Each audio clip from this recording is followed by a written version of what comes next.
Well, good morning, guys. It's the 17th of April. We actually have a bit of a cloudy day. It's just overcast, nothing too serious. It might be nice to keep the temps down a little bit for us. Yesterday was a pretty warm day. It got up to 16 degrees here. That would be 60 to 65 Fahrenheit. And so, yeah, it was definitely a two t-shirt day. It's a little warm, but need the warmth to grow stuff, so that's all right. And speaking of growing stuff, well, we have no shortage of lawn and dandelions that's been growing while we've been working. So got to get the deck on and get some cutting done. And before that, while we still have the blade on, got to do some repairs to our driveway.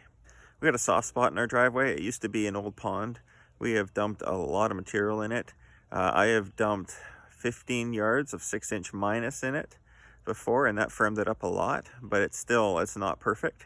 And I think it's an area where water tends to naturally collect, and as such, with our wood chip road, it sort of decays that area a lot quicker. So we're going to make a little bit of room there, clean some of that crap out, get some more wood chips brought in. That'll be another day.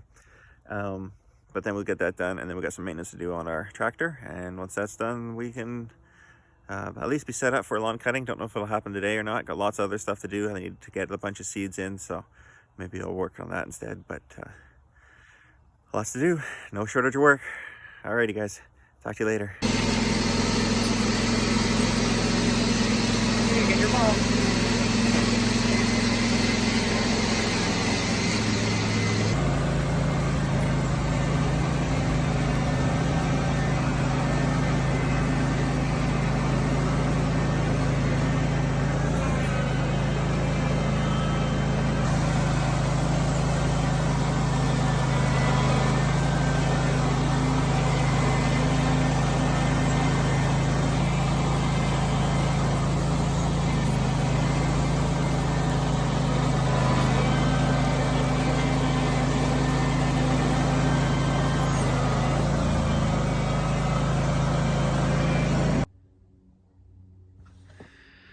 All right, well, we got the thing up on blocks.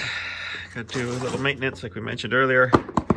Got ourselves drive belt and then just a typical maintenance kit. I'm not quite sure how the drive belt's gonna go. I've heard people say that this is a huge pain. I've heard people say it takes some hours. Seen online, there's people, they're pulling their entire steering shafts and everything out. Seems to me like that's a little excessive, but I don't know, it wouldn't be the first time somebody designed something without thinking. A quick side note, what I use here, whenever I need to keep something, just in case the parking brake, just as a safety.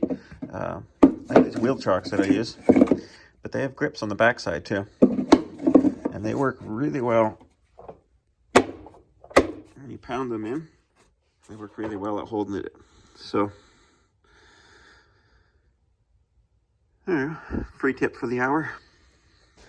So our drive belt's not shot, but it is definitely at the end of its lifespan.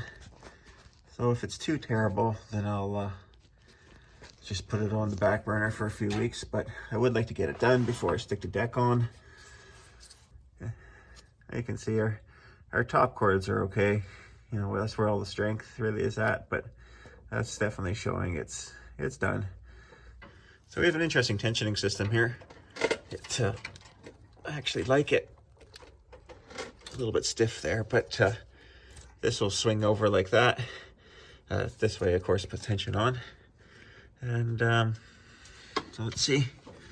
It looks like 1/2 inch. Let's see if we, oh,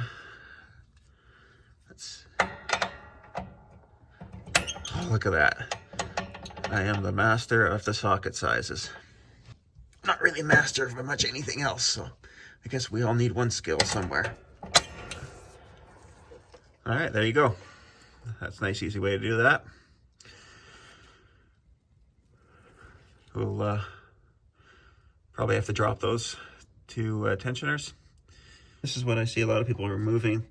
They pull the steering shaft out, they pull the rack out, and anyways, they take a bunch of guts out of there, and then they do the belt. From where I sit, though, that does not look fully necessary. All right, I just had to put you down for that part. And well, that's not gonna win us any races. So we better get those changed out. This pulley itself actually is, this one's a V-belt. This is a backside or flat pulley. And this particular pulley is not looking so good either. So I'm gonna pull them out, see if we can't press the bearings out. And we might just end up replacing this whole pulley here. This is what I guess a lot of people are complaining about. And just looking at this here, there's no reason why we can't just pop off one of our steering linkages, and we should be able to just slip our belt through there. So we'll give that a go and see if that works. And yeah, I know it looks kind of like it shouldn't, but this is all one assembly. So if we break it anywhere into line, it should work. So we'll see.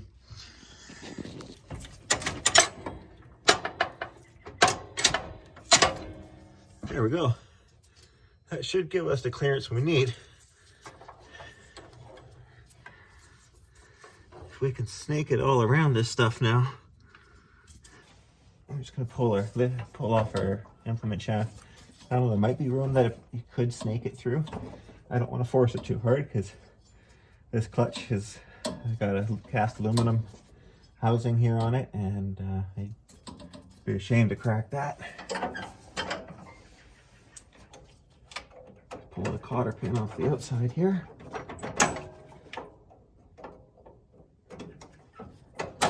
There we go.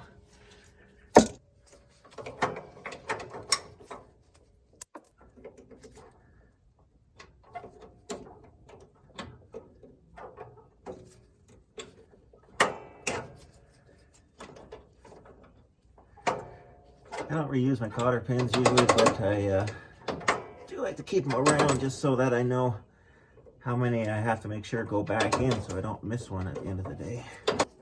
Ouch. There we go.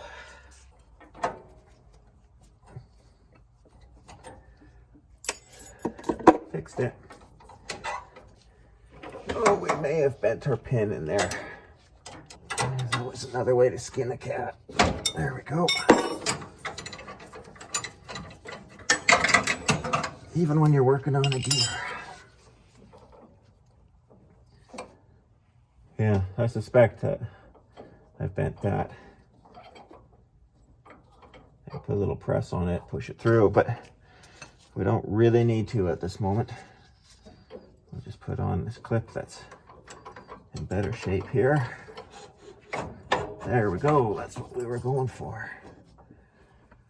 Off like that. Well, normally if I saw plastic sleeves used as a bearing on something like this, I would complain, but you know, there's no wear shown on it. And yeah, it looks good. So I guess an oil light, a bronze oil light's not always needed. Yeah, maybe we gotta pull to both sides.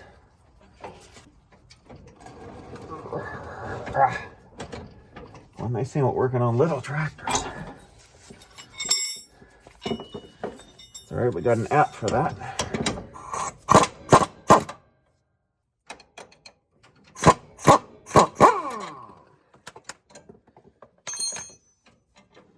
There we go.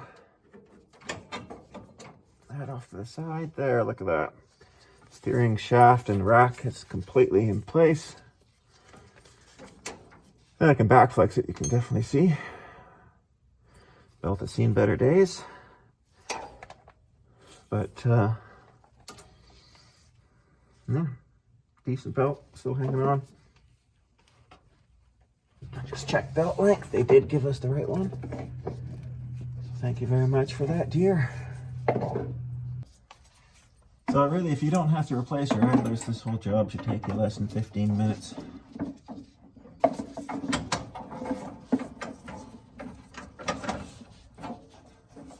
Okay, just gonna pull some slack out of there.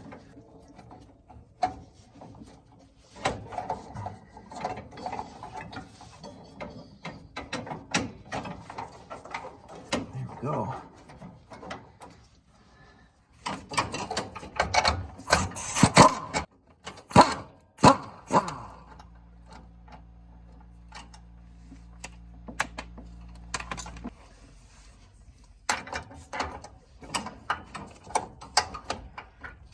in, there's enough clearance on the top of this bracket. There we go. Just gotta get the right angle going on. Okay, now this is bad news for us. We're not going to be pressing these bearings out, that's for sure.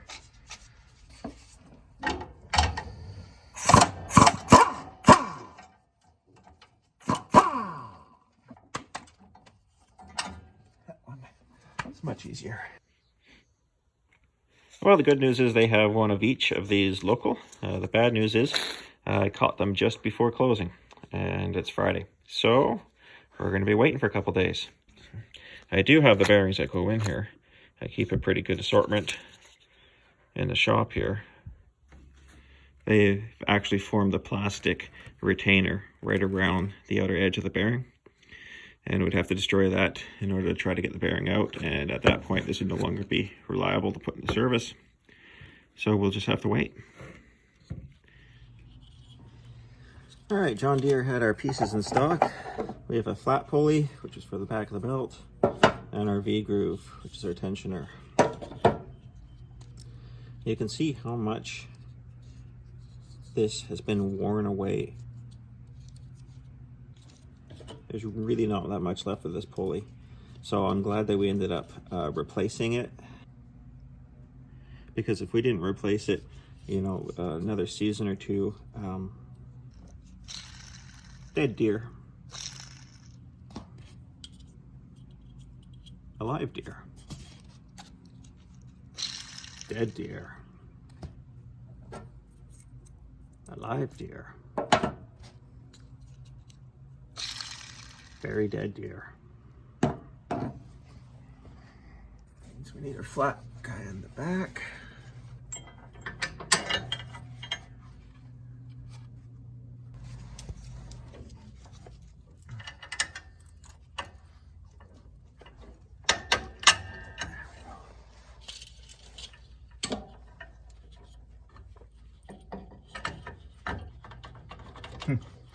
No clearance for the new pulley. Let's try shoving that bolt up. There's no clearance for the bolt on the back side. I see.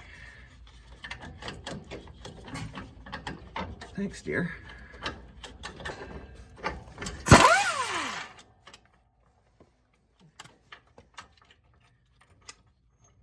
There we go.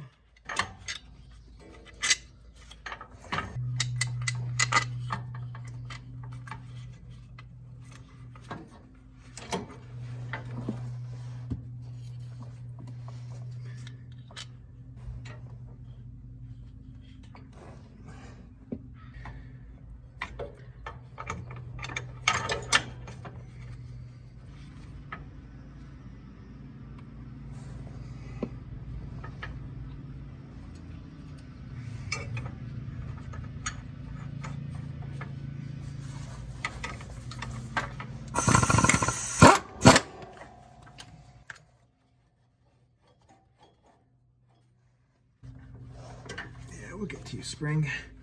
You just hang out there for a bit. Still pivoting nice. Yep.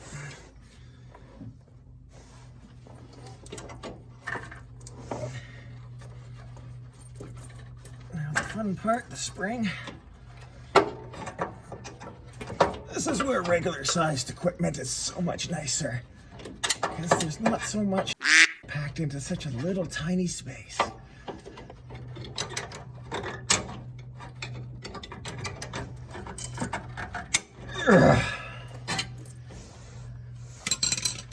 Okay.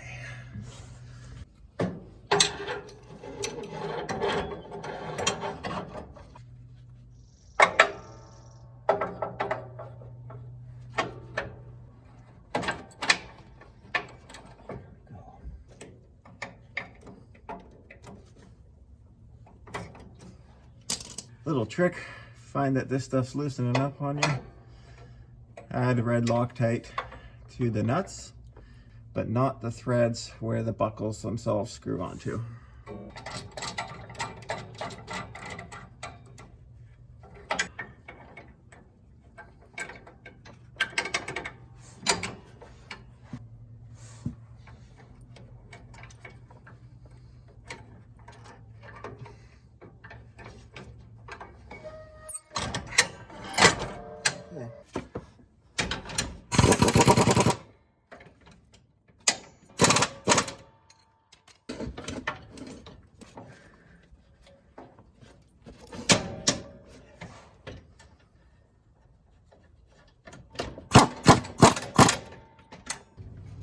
Well guys, that wraps that up. Apparently I forgot to actually end the video, but that's okay.